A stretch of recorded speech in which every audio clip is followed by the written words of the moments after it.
Hola para todos nuestros amigos del canal Sala de Emergencias, que estamos hoy de nuevo con una sesión más el día de hoy, esta tarde que está nublado, pero está bonito en la ciudad de Manizales para todos los amigos de Latinoamérica. Estamos de nuevo pues con el doctor Juan Carlos Chica Zapata, ya muchos lo conocen, un médico veterinario con bastante trayectoria, por más de 35 años de experiencia, egresado de la Universidad de Caldas y tiene bastante experiencia, especializado también en medicina interna y bueno, también en una de las especialidades más importantes que es la cardiología. Doctor, bienvenido a su canal Sala de Emergencias y a el director y fundador de COVEX, que es la Asociación de Cuidado Crítico para Colombia, y bueno, pues la verdad que muy contento de estar de nuevo aquí en Sala de Emergencia. Les recuerdo a todos, ojalá que nos apoyen bastante, activando la campanita, suscribiéndose. Vamos muy bien con nuestras estadísticas, estamos muy contentos porque creo que hemos llegado a muchos médicos veterinarios y los hemos impactado, tocando cada una de nuestras experiencias en el día a día de lo que es la clínica diaria. El doctor también tiene, y le encanta, especialista en fauna silvestre, para que todos lo sepan, y bueno, un estudioso de la medicina interna, y bueno, doctor, bienvenido. ¿Qué más le puedo yo decir, doctor, y agregar? Me quedo corto en las palabras, pues la verdad, porque si me pongo a enumerarle todos los títulos que usted tiene, doctor, pues no terminaríamos una sesión aquí en Sala de Emergencias, pero bueno, aquí estamos. Doctor Raúl, buena tarde, espero se encuentre bien. Pues gracias por esas palabras. Realmente pues no soy más de lo que ustedes ven acá en el consultorio y en la clínica diaria, pero pues bueno, un agradecimiento de todas maneras por ese reconocimiento que no solamente me hace usted, sino muchos colegas inclusive. Antes de continuar, pues quería hablar como un poco como el nacimiento de COVES, de la Sociedad Colombiana de Emergencias. Porque hay mucha gente que, bueno, estamos hablando de COVES, pero hay mucha gente a nivel de Latinoamérica que no tiene conocimiento y aquí mismo en Colombia. Recordemos que estamos en la ciudad de Manizales, desde el Centro Veterinario Zoovida, y bueno, pues del cual el director Juan Carlos Chica, el director científico. COVES nace cuando el doctor Fernando Paredes, ecuatoriano, me invita a uno de los seminarios en Guayaquil, por allá como por el 2003 o 2014, algo así. Me invita a conocer a ECVES, que es la Sociedad Ecuatoriana de Emergencias y Cuidados Críticos Veterinarios. Es la sexta sociedad de cuidado crítico en el mundo. Antes de ello se había creado EBES, que es la Sociedad Americana de Cuidado Crítico. Está otra ECVES, que es la Sociedad Europea de Cuidado Crítico. Luego nació, creo que, la Sociedad Brasilera de Cuidado Crítico. Luego nació la Sociedad Latinoamericana de Cuidado Crítico, creo que es VEX, por el doctor César Villalta y todo esto. El doctor Mario Jensen también tiene que ver con la Sociedad Latinoamericana de Cuidado Crítico. Y la séptima sociedad que nace en el mundo se llama COVES. COVES viene de la palabra en inglés Colombian Veterinary Emergency Critical Care Society, Sociedad Colombiana de Emergencias y Cuidados Críticos Veterinarios, y nació a través de esto. Y a través del ofrecimiento que me hizo el doctor Fernando Paredes, médico, veterinario y clínico, quien trabaja en la ciudad de Quito, Ecuador, y me invitó a uno de los seminarios en Guayaquil para hablar sobre cuidado crítico cardiovascular. Nació la idea de COVES y conjunto con otro colega, el doctor Julio Morales. Un abrazo para el doctor Julio Morales, uno de los médicos veterinarios pues también de un reconocimiento a nivel latinoamericano y muy conocido por todos, y con un amigo, Juan Pablo Gómez Corso, iniciamos a COVES. Tuvimos el primer seminario en agosto 4, 5 y 6 en la ciudad de Pereira, primer seminario internacional de cuidado crítico veterinario. Tuvimos la oportunidad de invitar a todo el equipo médico de ICVES Ecuador, al doctor Fernando Paredes, al doctor Javier Rodríguez, excelente cardiólogo, excelente. No lo he vuelto a escuchar. Las mejores charlas en cardiología las da este hombre, digámoslo así, este médico. A una persona que explica, que se le aprende y todo eso, no haciendo de lado todos los otros cardiólogos que hay a nivel latinoamericano y españoles, como César Villalta, por ejemplo, otros de la talla de Alberto Montoya, Salvador español de Islas Canarias, Salvador Gálvez Garrido de México, Stephen, el doctor Stephen, ya se me olvidó, bueno. Todos estos médicos, cardiólogos, a quienes recuerdo, con quienes he tenido la oportunidad de estar en algún momento. Entonces la Sociedad Ecuatoriana de Emergencias y Cuidados Críticos la conforma el doctor Fernando Paredes, el doctor Javier Rodríguez y el doctor José Julián Zúñiga Velarde. Los tuvimos acá en Colombia. Tuvimos la oportunidad de traer al primer seminario de emergencias y cuidados críticos veterinarios. También pudimos traer al doctor Iván Álvarez, que falleció en el 2017, creo que fue 2016, un 25 de diciembre. Cardiólogo, egresado de una de las mejores universidades también de Colombia y pasantías en los Estados Unidos y todo eso. Me molestaba mucho con mi Sachi. Cada que me veía me decía Sachi, de los seminarios y todo eso.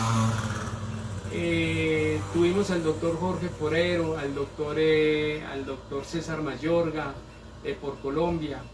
Tuve la oportunidad de invitar a María Fernanda Cabrera Blatter, argentina, endocrinóloga, no pudo venir porque estaba enferma para aquella época. Lastimosa, luego COES hace un segundo seminario en donde trae al doctor Jorge Forero y en donde trae al doctor Mario Marzo Diuris. Le cuento, doctor, una anécdota. Ninguno de ellos, doctor, hoy en día se acuerda del doctor Juan Carlos Chica. Y me los encuentro en seminarios, ¿no? Y como si nadie existiera. Y lo voy a decir, prácticamente una de las personas que hizo que se conocieran también a nivel latinoamericano, se hizo a través de COES, ¿sí? No se dice modestia aparte porque es insolente y es soberbia y de eso no manejo yo para nada. Entonces, pero hubo un colega médico veterinario que buscó la forma de crear congresos veterinarios y llamó a los doctores y les decía que COES no iba a salir con nada, que no les iba a pagar absolutamente nada. Y a todos, a ninguno de los conferenciantes que vinieron a los congresos de COES, a ninguno dejó de pagársele, que en aquella época recuerdo que eran como $800 que se les pagaba por los 3 días, la estadía en Colombia, los pasajes ida y regreso a sus países de origen y todo eso en avión, todo lo pagó COES.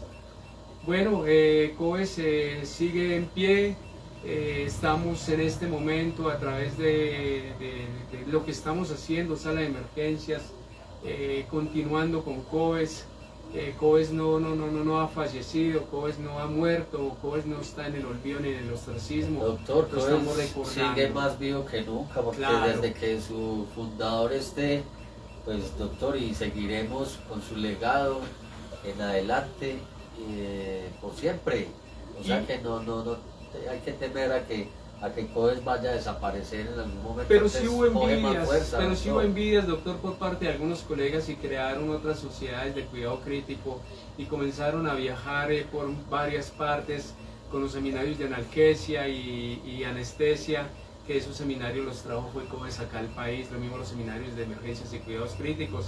Recuerdo que una vez el doctor Jaerceli Sariza nos dijo, COES le auguro un futuro dentro de unos 5 años, pero envidias de algunos colegas no dejaron que COES se continuara los seminarios, pero bueno, aquí lo estamos haciendo, pero porque ellos tenían unos proyectos para ellos mismos hacer seminarios y se encargaron, porque nos lo dijeron los mismos conferenciantes, que quien los llamaba y les decía que nosotros éramos unos desconocidos, que no nos creyeran, que no les íbamos a pagar, una cantidad de cosas.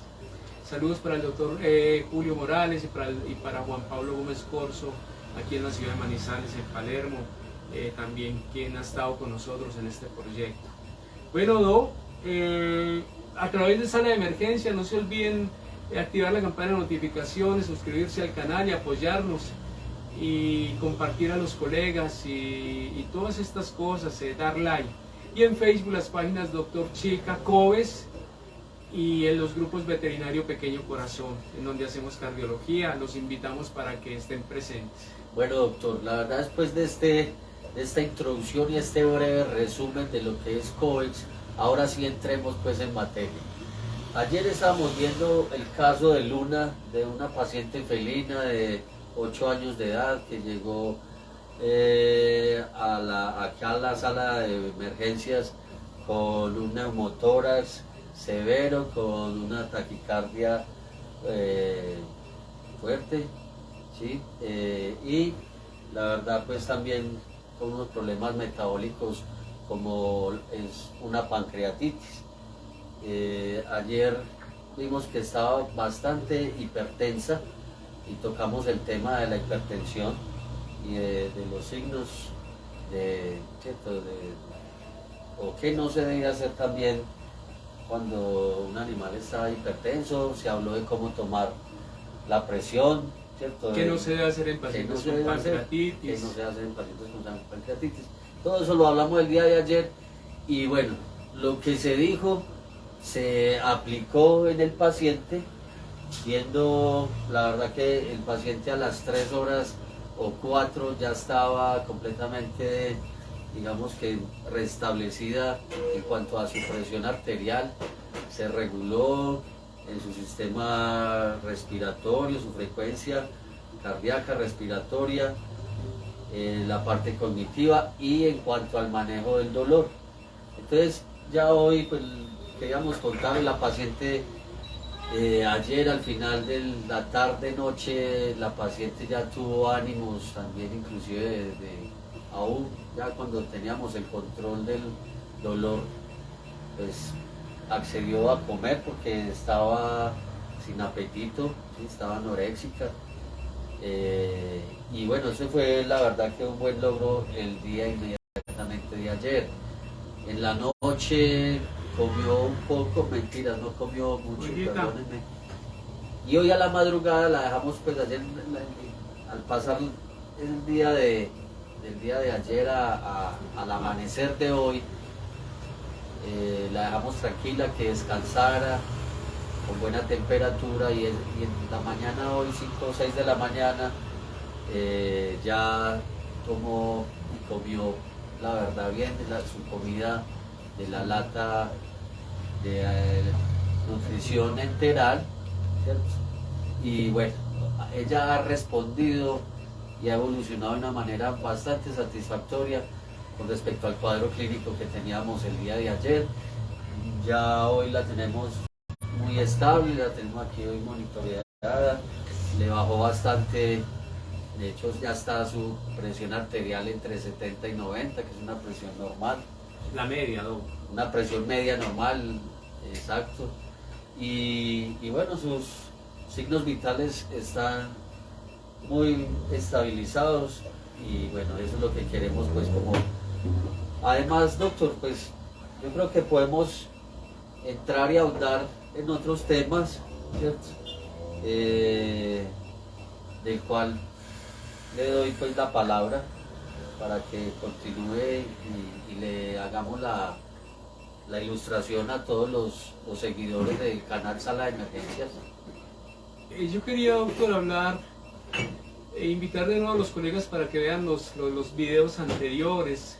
En este momento, Sala de Emergencias tiene cerca de 550 videos y son videos médicos en donde nosotros tenemos el caso clínico del paciente y vamos hablando sobre lo práctico, reales, ¿no? Sobre casos clínicos y todo eso, y vamos mostrando la evolución inclusive de los pacientes y todo. Vamos mostrando la química sanguínea que tenemos, cómo va evolucionando, cómo van haciendo cambios los marcadores bioquímicos en cada toma de exámenes que se hace al paciente. A veces se crea dificultad por la capacidad económica del dueño del paciente, pero yo siempre he dicho una cosa, o sea, hay que hacer el examen y ya luego hay que hacer el examen sí o sí, o sea, no hay otra alternativa, porque cuando usted, colega, se presta para que el dueño lo manipule y el dueño sea el que dice si se hace o no se hace el examen, pues usted quien está fallando, pero y está por desidia, está haciendo una omisión de algo que hay que hacer. O si no, advierte al dueño del paciente, porque el dueño del paciente todos los días va a venir al consultorio a decirle, doctor, no mejora, no mejora. Pues lo mejor es hacer los exámenes, la química sanguínea, la analítica sanguínea que ustedes consideren que necesita el paciente, y no prestarnos para hacer lo que diga el dueño, porque el dueño siempre va a querer que usted no le haga gastar un solo peso, evento o dinero, ¿no? Doctor Juan Carlos, yo creo que independientemente, ¿cierto?, del tutor o de la responsabilidad que debe tener cada propietario acerca de los gastos de su mascota, pues nosotros no podemos, la verdad, hacer caso omiso de los protocolos o de los protocolos médicos que debemos seguir en la parte clínica o en la medicina interna. Tenemos que hacerla tal como es si queremos sacar un paciente adelante. En este caso, pues yo quisiera que habláramos, doctor, de la importancia del potasio en el paciente cardiovascular. El potasio, doctor Raúl Antonio, es el que le da prácticamente el voltaje a la célula, ¿sí? Todos conocemos, todos ustedes como médicos conocemos lo que es la bomba de sodio y potasio, cómo actúa a nivel cardíaco, todo esto, ¿sí? El potasio lo podemos determinar bajo parámetros, mandando por ejemplo un ionograma, en donde evaluamos no solamente potasio, sino cloro, sodio, magnesio, otro tipo de iones, ¿no? Entonces podemos mandar niveles de potasio a un paciente porque en el electrocardiograma, por decir algo, tenemos una onda T elevada, ¿sí? Y es un paciente que cuando la onda T está elevada es porque hay una hipercalemia, y si hay una hipercalemia la frecuencia cardíaca tiende a caer, ¿sí? Es como cuando hay hipertensiones, por la ley de Laplace la frecuencia cardíaca, hay bradicardias reflejas, y a frecuencias cardíacas elevadas hay presiones, tensiones arteriales bajas. Y así pasa con el potasio. El potasio elevado, la frecuencia cardíaca es un paciente bradicárdico. Inclusive en los pacientes que se le va a hacer cirugía de corazón se coloca potasio para producir una parada cardíaca por 20 minutos, por decir algo, con una bomba extracorpórea de todas maneras para hacer las veces de corazón y ir trabajando sobre ese corazón que está digamos detenido. Y ya luego se le inyecta de nuevo el corazón y se le coloca de nuevo las drogas necesarias para que vuelva el latido cardíaco, ¿no? Ahí es donde están los riesgos, por eso las cirugías de corazón, como cualquier cirugía, trae sus riesgos, y más en este órgano. Cuando la onda T está caída, pues le hace sospechar a uno de un potasio, de una hipocalemia, ¿sí? Correcto. Entonces ahí es en donde usted debe mandar un ionograma para medir niveles de sodio, fósforo, cloro, calcio, magnesio, etcétera, así, hacer un ionograma completo para usted determinar los niveles de potasio. Este paciente, Olguita, a ver si nos colabora la enfermera. Dependiendo también la edad del paciente, ¿no? Y a potasio alto, bradicardias, y a potasio bajo, hay generalmente taquicardias, y hay taquipneas en los pacientes. Y de aquí, doctor,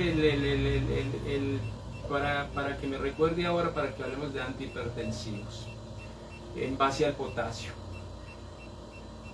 Tenemos un paciente, Lulú, de ¿cuántos años? 8 años de edad, con un potasio de 3.2, ¿sí? ¿Cuáles son los niveles de potasio, doctor Raúl Antonio, normales en gatos? En gatos estamos hablando entre 3.7 y 5.5. En cada especie animal los niveles de potasio varían, por eso la medicina veterinaria, cada que uno ve una especie, uno estudió debe estudiar medicina en esa especie y debe comenzar por desde anatomía, farmacología, histología, patología, todas las áreas de la medicina en esa especie para no ir a cometer errores. Sí, a veces nosotros los médicos veterinarios que no tratamos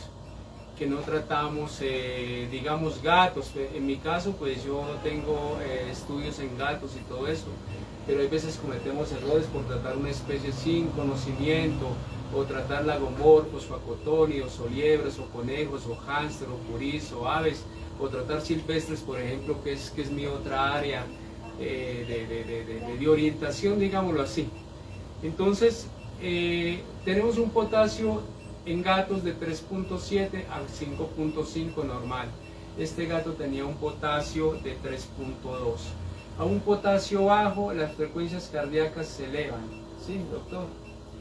Generalmente es lo que tiende a suceder. Hay veces está normocárdico, no pasa absolutamente nada, depende del grado como esté el potasio.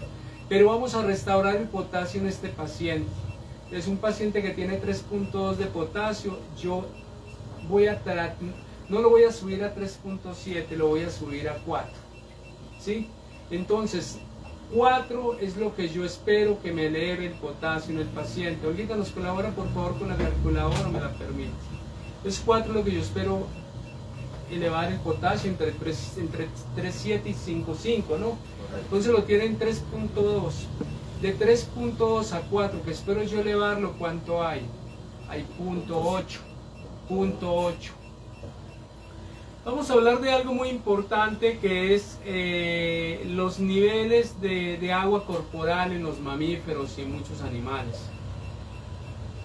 La cantidad de agua en la mayor parte de los mamíferos, y no solamente, incluyendo el hombre, y el hombre, para aquellas personas que le dicen no me compare con los animales, les quiero decir que pertenecemos al reino animalia todos somos reino animalia, tanto en la especie Homo sapiens como los animales. Y de ahí para abajo ya se va diferenciando en cordados, en una cosa, en la otra, arqueodáctilos, tal. Bueno. Entonces, la mayor parte de los seres vivos tienen un porcentaje de agua corporal, y este porcentaje de agua corporal va entre el 50 y el 70% del peso del paciente. En promedio pensamos que es 60 el porcentaje de agua corporal y es para todas las especies. Pero, doctor Raúl Antonio, ¿cómo le parece que en los neonatos y en los animales jóvenes el porcentaje de agua corporal puede ir hasta un 90-95%? Y en animales adultos el porcentaje de agua corporal es aproximadamente entre el 70 y el 80% en animales adultos. En animales jóvenes, entre el 70 y 80, y en animales cachorros, por ejemplo, en niños, el porcentaje de agua corporal es casi el 90%, es mucho más alto.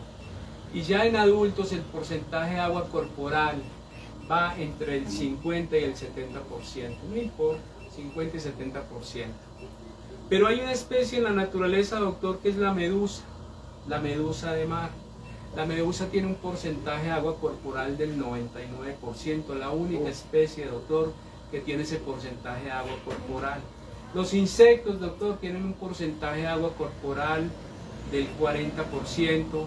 Los peces tienen un porcentaje corporal que va entre el 65 y el 80% aproximadamente. Entonces, de acuerdo a esto, inclusive hay especies, doctor, y esto es debido, doctor, inclusive a la toma también de líquido y de todas estas cosas.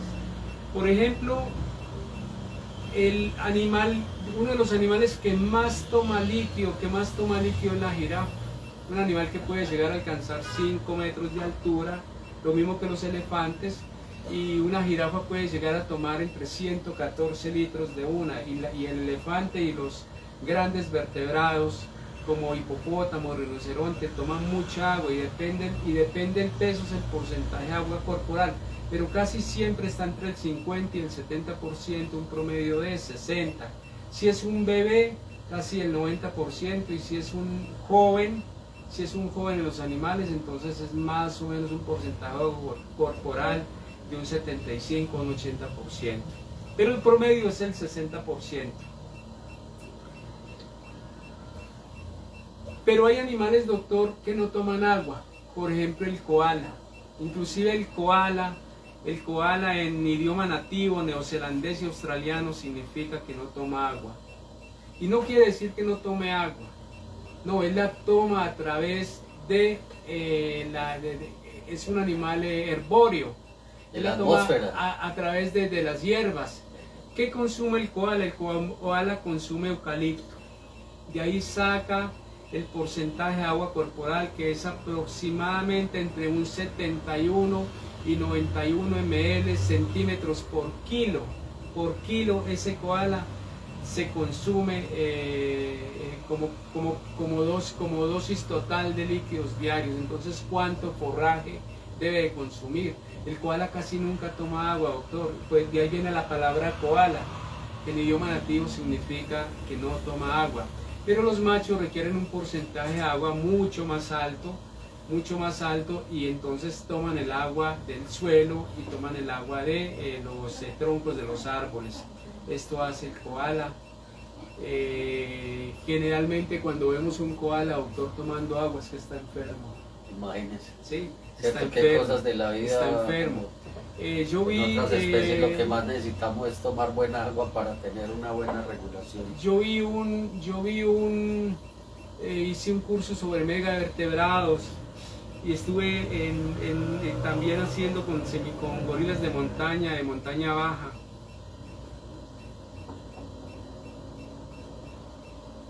Y conocí en alguna de estas partes, llevaron un perezoso, doctor, llevaba 10 días sin tomar líquidos, sin comer absolutamente ningún alimento, ¿sí? Y el médico veterinario le mandó un laxante a este perezoso y lo mató, doctor, porque los perezosos hasta para eso son perezosos, demoran entre 11 y 14 días sin consumir alimento y consumir líquidos. Entonces quería hablarles un poquito sobre esto. Quería, antes de continuar, contarles que las jirafas, ahora que hablamos de jirafas, el nombre científico es Girafas camellius tardalis, creo que es. Y el elefante es Elephantus antus. Y esto lo descubrió un científico y médico sueco, Carl von Linneo, la taxonomía de las especies, por allá como por el 1700, algo así. La jirafa, un dato curioso, doctor, la jirafa tiene presiones arteriales entre 180 y 280 milímetros de mercurio. ¿Cómo bombea esa jirafa ese corazón que está a 2,5 metros de altura para bombear 2,5 metros más hasta un cuello? ¿Sí? Para soportar inclusive la misma gravitación. ¿Cómo bombea sangre hasta allá? ¿Sí? Es un corazón que pesa aproximadamente, el corazón de la jirafa tiene más o menos, pesa como 60 kilos.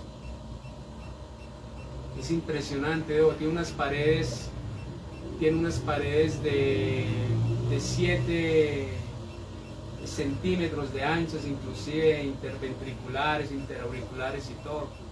¿Y por qué tiene que bombear sangre? Porque la jirafa, al igual que las culebras arbóreas, doctor, la jirafa tiene unas presiones hidrostáticas muy bajas. Y esas presiones hidrostáticas muy bajas hacen que la perfusión sanguínea, el riego sanguíneo a nivel cerebral se disminuya, por tanto la presión intracraneal en ellas es muy baja, entonces se necesita bastantes volúmenes de presión para mantener una buena salud cerebral y que ese cerebro sea perfundido. Ustedes han visto una jirafa tomando agua, se abre de patas para poder agachar la cabeza, y tan pronto la agacha comienzan las bombas venosas, ¿sí? esos sistemas de retorno comienzan a llevar sangre, a llevar sangre, a llevar sangre a la cabeza. La jirafa tiene una presión de perfusión central que va entre 100 y 150 milímetros de mercurio, y cuando agacha la cabeza para tomar para tomar agua, el corazón alcanza a bombear entre 250 y 350. Hay un mecanismo de activación, doctor, en donde esos vasoreceptores estimulan las glándulas adrenales, y estas estimulan la producción de catecolaminas, y estas catecolaminas hacen que se aumente la presión, y se aumentan presiones de perfusión central, doctor, hasta de 250 y 350 milímetros de mercurio. Bueno, volvamos entonces. Tocaba el potasio para después. Claro, porque tocaba que hablar de esto, doctor. Sí, tocaba que hablar de esto. Sí, mire, doctor, un programa bien interesante. En contexto, claro. Un programa bien interesante. Mucho más, entonces, que no solo en la especie de Felis o del Canis, sino que en la fauna silvestre, pues, o sea, es un tema que tenemos que ahondar y profundizar y tener en cuenta que cada especie tiene sus parámetros. Y quería decirle a los colegas que las presiones arteriales en perros, se hizo un estudio en 441 perros, el doctor Carlos Arturo Jiménez Castro. Olguita, ¿me permite por favor el libro del doctor Carlos Arturo? Ya. Un cordial saludo también, aprovechando al doctor Carlos Arturo Jiménez Castro, cardiólogo y uno de los pioneros en presión arterial en el mundo. Y se hizo un estudio, doctor, en donde se determinó que los perros que tienen la presión más baja son los cocker. Luego sigue el perro criollo, y los perros con presiones más altas, doctor, son los perros donicomorfos y grandes, inclusive de tórax ancho y profundo, como setter irlandés, como gran danés, como San Bernardo, pastor de Brief, gigante de los Pirineos, Terranova, todos estos perros. Quería mostrarle a los colegas el libro de Hipertensión arterial en pequeños animales del doctor Carlos Arturo Jiménez Castro. Este es un libro pequeño, pero el original tiene aproximadamente 300 páginas. Aquí se lo podemos mostrar a las personas que estén interesadas en él. Pues aquí hay datos de electrocardiografía y presión arterial en pequeños animales, en perros y gatos. Estamos haciendo un estudio en presión arterial en gatos, entonces aquí quería mostrarles el libro, coautor del libro Enfermedades Cardiovasculares del doctor Carlos Mucha. Muchas gracias, Olguita. Vamos a mostrar una foto del doctor Carlos Arturo para que todos la conozcan. Entonces, esta es la foto del doctor Carlos Arturo, lo pueden encontrar en Facebook también. Carlos Arturo Jiménez Castro, un gran colega, una persona muy estudiosa de las ciencias médicas, sociólogo. Para fortuna nuestra es colombiano, y fuera de eso es sociólogo, doctor, egresado de la Universidad de la UIS de Bucaramanga, doctor. No solamente médico veterinario, sino sociólogo. Me dedicó, cuando me regaló este libro, dijo Manizales, 27 de agosto del 2014. Para el doctor Juan Carlos Chica Zapata, dice: quien a nombre de la Universidad de Caldas, a quien debemos lo que somos en materia médica, veterinaria, y ha creado COVES pensando en el bienestar de los animales de compañía y los propietarios como un presente y recuerdo de la amistad y colegaje. ¿Quiénes somos COVES? Suerte, doctor Juan Carlos, en este nuevo y gran camino. Somos egresados de la Universidad de Caldas. Tenemos estudios en otras partes, en otras universidades, pero le debemos, doctor Raúl Antonio, usted que también ha estado en la Universidad Nacional Autónoma de México, también le debemos lo que somos a la facultad. Y digo como Pasteur, que decía, si tuviese que volver a estudiar medicina veterinaria, serían las bancas de mi antigua facultad en donde me volvería a sentar. Un saludo para los doctores, el doctor Jessy Londoño Naranjo, profesor ilustre, más bien orientador de la cátedra de cirugía, al profesor Héctor Serna, al profesor Jorge Alfredo Cuartas Peláez, médico veterinario, especializado en medicina interna en equinos, cirujano de equinos, el doctor José Fernando Salazar, Eudoro Orozco, el doctor Pava, y todos los profesores que nos están que están aún vivos, tenemos un gran agradecimiento a todos ustedes y créanme que lo que somos es debido a la formación que ustedes nos dieron en nuestra facultad. Así es, doctor, son recuerdos muy gratos el pasar por nuestra queridísima facultad y que bueno, sigue haciendo grandes profesionales. Quería, doctor, téngame aquí un poquito.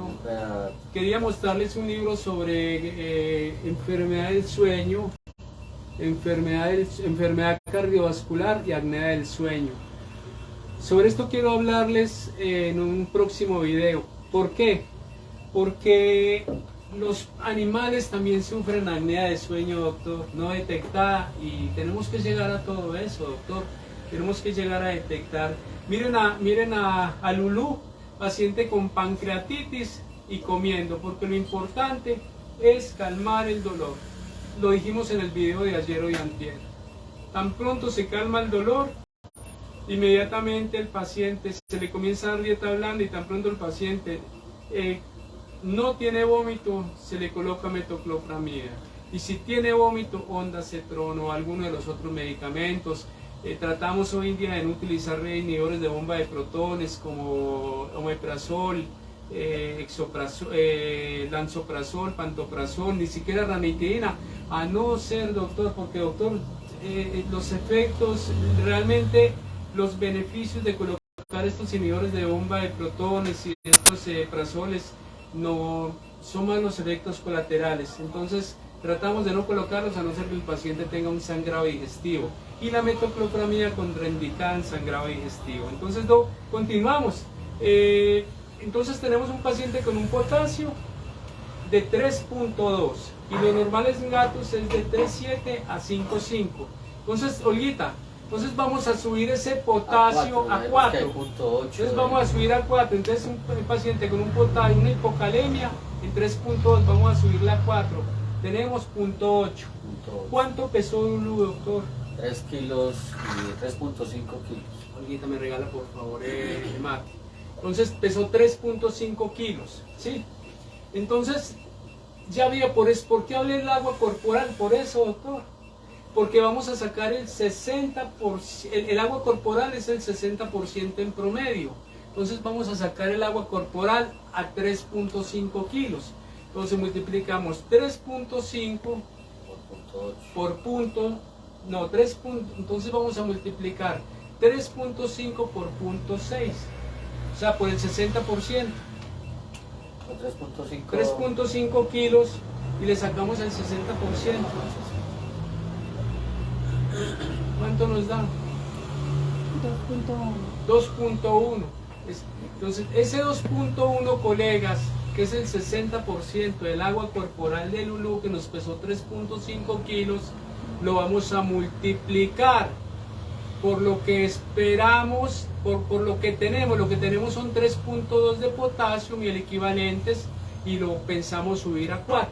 ¿Sí? No. Entonces el agua corporal de 3.5 kilos es 2.1.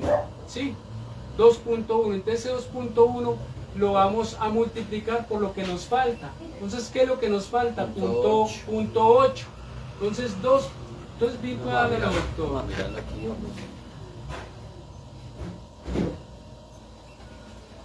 Vuelvo y les explico. El porcentaje de agua corporal de la mayor parte de las especies es el 60%. Este paciente pesa 3.5 kilos. Le vamos a sacar el porcentaje de agua corporal. ¿Cuánto nos da? Nos da 3.5 por el 60% nos da 2.1. Eso es 2.1, es el porcentaje de agua corporal de esta mascota que pesa 3.5 kilos. ¿Sí? Ahora, el potasio en ella está en 3.2. Lo normal es de 3.7 a 5.5. Vamos a subirlo a 4. De 3.2 a 4 hay 0.8. Entonces ese 0.8 lo multiplicamos por el agua corporal. Entonces 2.1 por 0.8 nos da 1.68 milequivalentes por kilo. Entonces, doctor, si una ampolla de KCl, que es cloruro de potasio, trae 20 milequivalentes, doctor, ¿sí? Entonces, si una ampolla trae 20.000 equivalentes, es 1.68 dividido 20. Vamos a colocar 0.084 mil equivalentes para que le subamos el potasio. Entonces ya cada uno de ustedes, doctores, pues según los países de los que nos están viendo, miran la ampolla por cuántos ml viene y hacen la conversión. ¿Sí? Es muy fácil, si alguno tiene alguna duda nos puede escribir. Queríamos, en cuanto al potasio, yo veo productos para pacientes que tienen problemas cardiorrenales, y la mayor parte de los productos que se consiguen en nuestro medio tienen benacepril y tienen espironolactona. La espironolactona, el benacepril es un inhibidor de enzima convertidora a angiotensina, junto con el enalapril, el lisinopril, el ramipril, el captopril, y todos esos priles son inhibidores de enzima convertidora a angiotensina. Pero en los inhibidores de enzima convertidora a angiotensina, doctor, hay unos que son hepatotóxicos, como son todos menos el captopril, ¿sí? Incluyendo el benacepril, doctor, que tiene los productos que conocemos acá en nuestro medio, que es Cardial y que es Cardio E, más espironolactona, ¿sí? Entonces, la mayor parte de los PRIL están contraindicados. No es que sean hepatotóxicos tanto, están contraindicados en problemas, sí, en problemas de pacientes que tienen hepatitis o algún compromiso a nivel hepático y que tienen hipertensiones. No se pueden colocar, no se pueden colocar. Sospechando un paciente geriátrico que estamos sin exámenes, no se pueden colocar porque sospechamos que tiene un hígado ya viejo y afectado.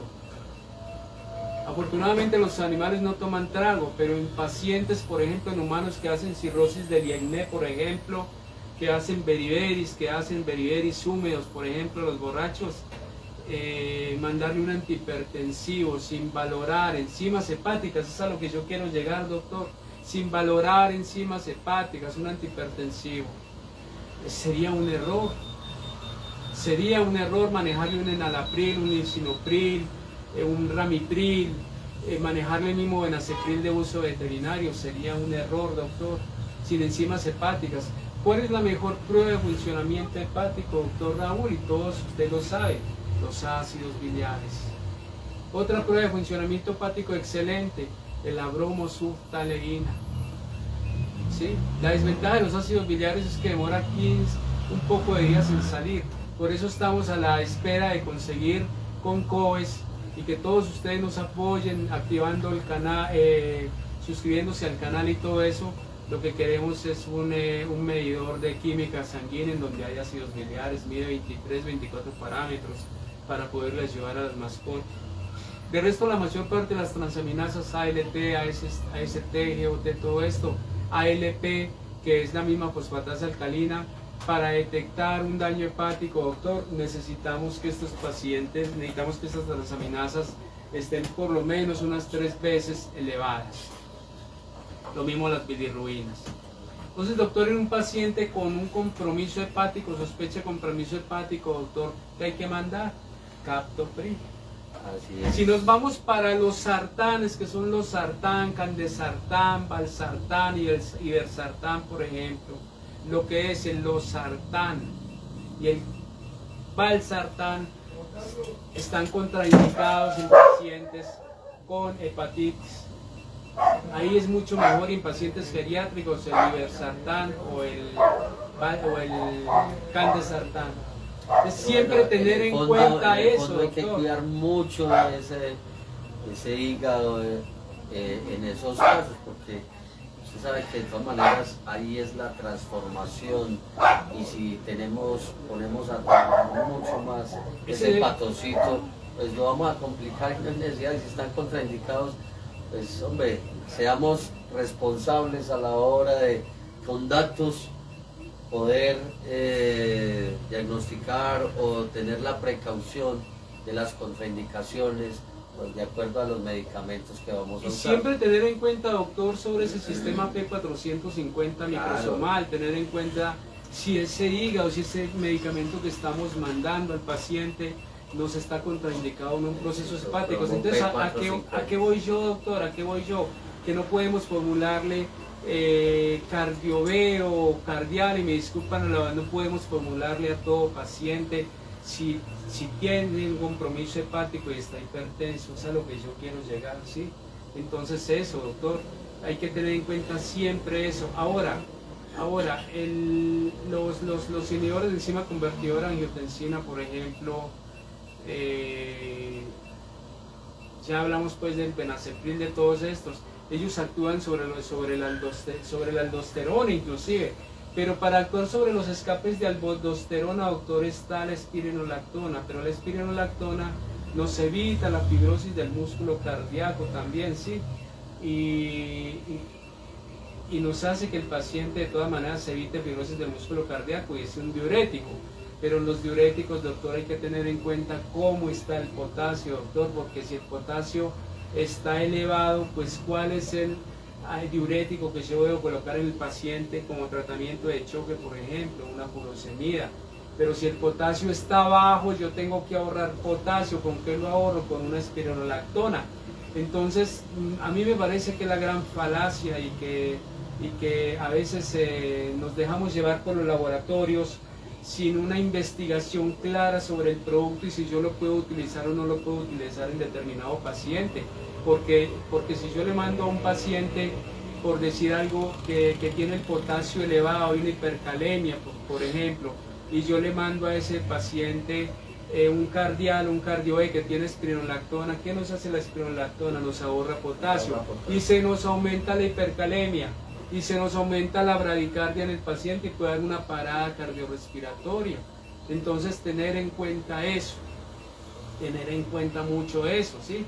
Entonces, si yo tengo un paciente con una bradicardia, por decir algo, una hipertensión con bradicardia, y la ley de Laplace habla de eso, una bradicardia refleja con hipertensiones. Ayer lo hablábamos, hoy me preguntaba una colega argentina, me decía, ¿cómo mido la presión intracraneal?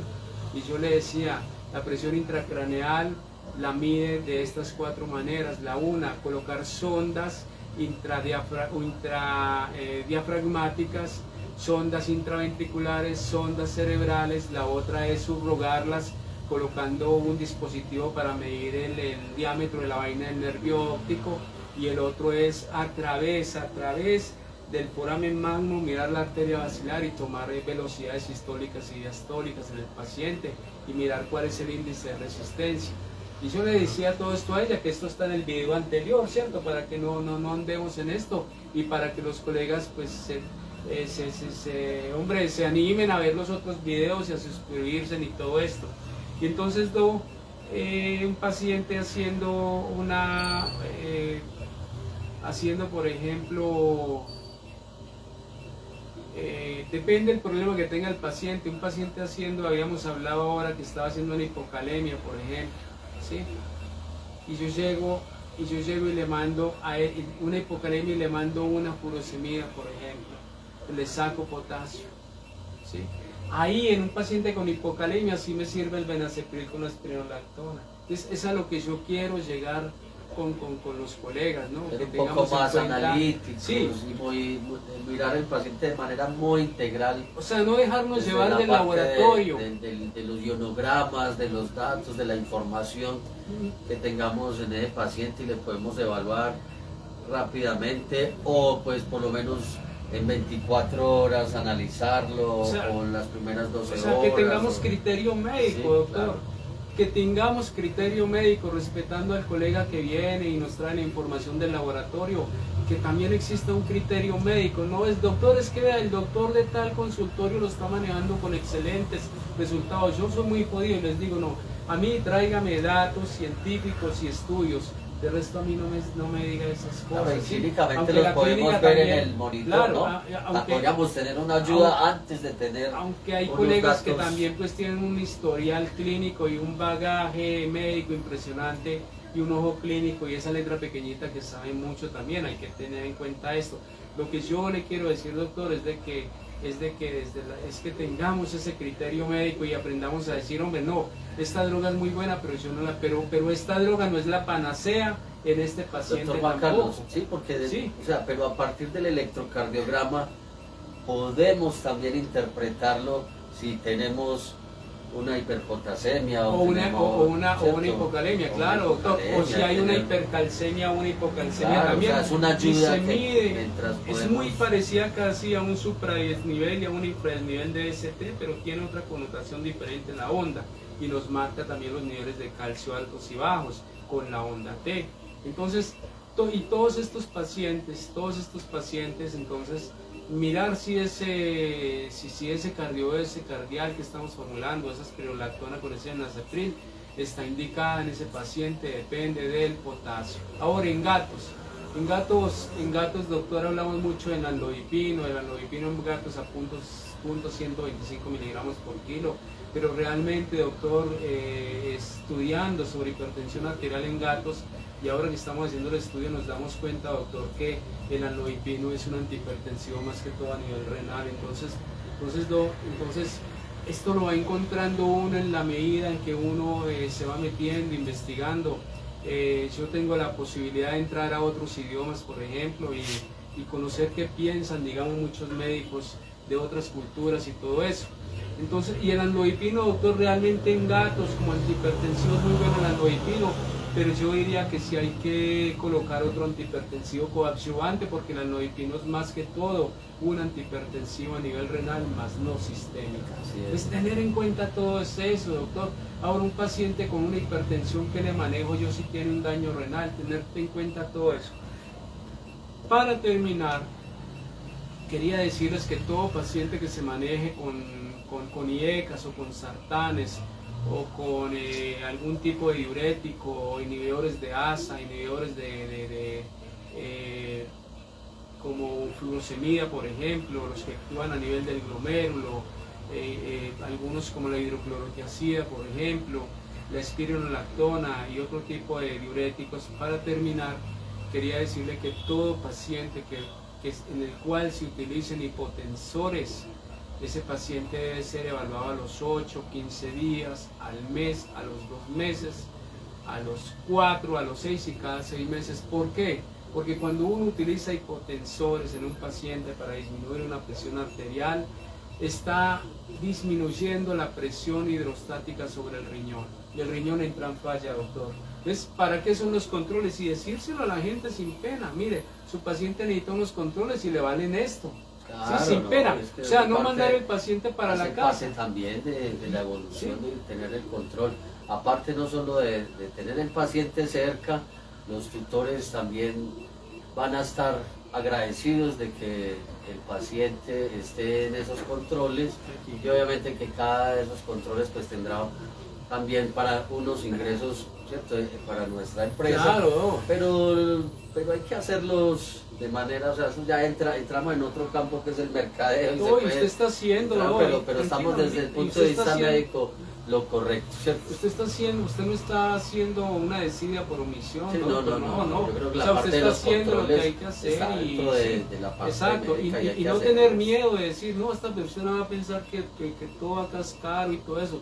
Doctor, si usted se preocupa por prepararse para salvar vidas camino a la excelencia, como yo digo, doctor, entonces, ¿de qué tiene miedo de cobrarle al dueño del paciente? No, eso está algo justo eso para está- que usted viva es- y es- dignamente, sí. Doctor Juan Carlos, y le voy a decir, Sí. muchos de los colegas no tenemos en cuenta, no valoramos el costo de los controles, ¿cierto? Y es digamos que es un espacio más también para generar un ingreso y atraer de nuevo al cliente, al paciente, al tutor.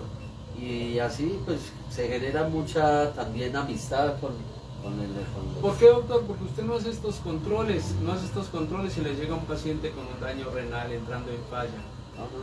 Entrando en falla, porque a pesar de que usted le está controlando la presión arterial y le está controlando esa arritmia cardíaca, porque mire, a pesar de eso, la presión hidrostática se está disminuyendo por los hipotensores y está entrando en falla el riñón. Entonces hay que tener en cuenta todo esto en un paciente para uno poderle ayudar realmente al paciente a que salga adelante, pero entonces siempre haciendo las cosas como hay que hacerlas, Hay ¿no? que hacerlo. Bueno, doctor Juan Carlos, creo que ha sido una sesión muy amena, muy ilustrativa y muy práctica para nuestros seguidores en sala de emergencia. Les recuerdo que estamos en Sovida, centro veterinario, en la cual el doctor Juan Carlos Chica es el director. Mi nombre es Raúl Acosta, médico veterinario también, en orientación también en medicina interna y ortopedia. Pero doctor, le recuerdo que COVEX, como Sociedad Colombiana de Emergencias y Cuidados Médicos Veterinarios, sigue en pie, sigue vivo, mejor que nunca, doctor. Y vamos a sacar a COVEX y a fortalecerla en todos los aspectos y por el bien de las mascotas y del cuidado crítico, doctor. Colegas, recuerden que la medicina sin humanismo médico no merece ser ejercida. También hay que ayudar cuando se puede ayudar, pero no dejarse manipular del dueño del paciente y de aquellos que tienen con qué hacer las cosas y viven de consultorio en consultorio, tumbando a todo mundo, no pagando, de aquellas personas que quieren todo regalado porque esas campañas de esterilización, y no me canso de decirlo en cada video. Es una cruda realidad y tenemos que poner el dedo en la llaga, doctor Juan Carlos, porque esto no puede continuar de esta manera. Y aquellas personas que pretenden que la profesión se ejerce como se ejercen esas desastrosas campañas de esterilización, en donde se muestra el peor ejemplo de lo que no debe ser la profesión y de lo que no debe ser un médico veterinario. Antes de vestirse de médicos, vístanse de humildad y trabajen arduamente, con conocimiento, prepárense para salvar vidas camino a la excelencia, para brindarle la esperanza a ese dueño de mascota, para brindarle la esperanza de vida a esa mascota, y siempre tengan en claro que la medicina no se hizo para evitar la muerte, que nosotros los médicos lo único que podemos hacer es prolongar la vida y mejorar la calidad de vida en aquellos pacientes en que lo podemos hacer. Me decía hoy un colega argentino que si era cierto que yo nunca había sacrificado a un paciente, no, nunca he sacrificado a un paciente en mi vida, por eso lo mío es el cuidado crítico, el cuidado intensivo. Soy urgenciólogo e intensivista y preparado en estos temas que quizás a muchos médicos no les gusta, ¿sí? Porque la entrega y todo eso, el estudio, pero es lo que me gusta. Casi que es un apostolado en cardiología, medicina interna y en medicina de especies silvestres. Les prometo un programa maravilloso sobre cardiología en primates, para que conozcamos todas estas cosas. Vemos a Lulu ya para despedirnos con una presión arterial de 110/80 y una frecuencia respiratoria de 32, está un poquito, ella está bien, y una frecuencia cardíaca de 173 está normal. Los invitamos para que vean el canal Sala de Emergencias, activen la campana de notificaciones, den like y compartan a sus colegas y apóyennos en este proyecto. Recuerden que somos médicos veterinarios, nos preparamos para salvar vidas camino a la excelencia. Y al Beitar hasta que nos volvamos a encontrar. Que Dios los bendiga, que Dios nos bendiga y hasta un próximo kit de colega. Nos despedimos desde la Sociedad Colombiana de Emergencias y Cuidados Críticos Veterinarios, COES, y desde Sovida Medicina Veterinaria. Hasta pronto. Hasta pronto y sigamos siendo mejores humanos, mejores personas. Chao.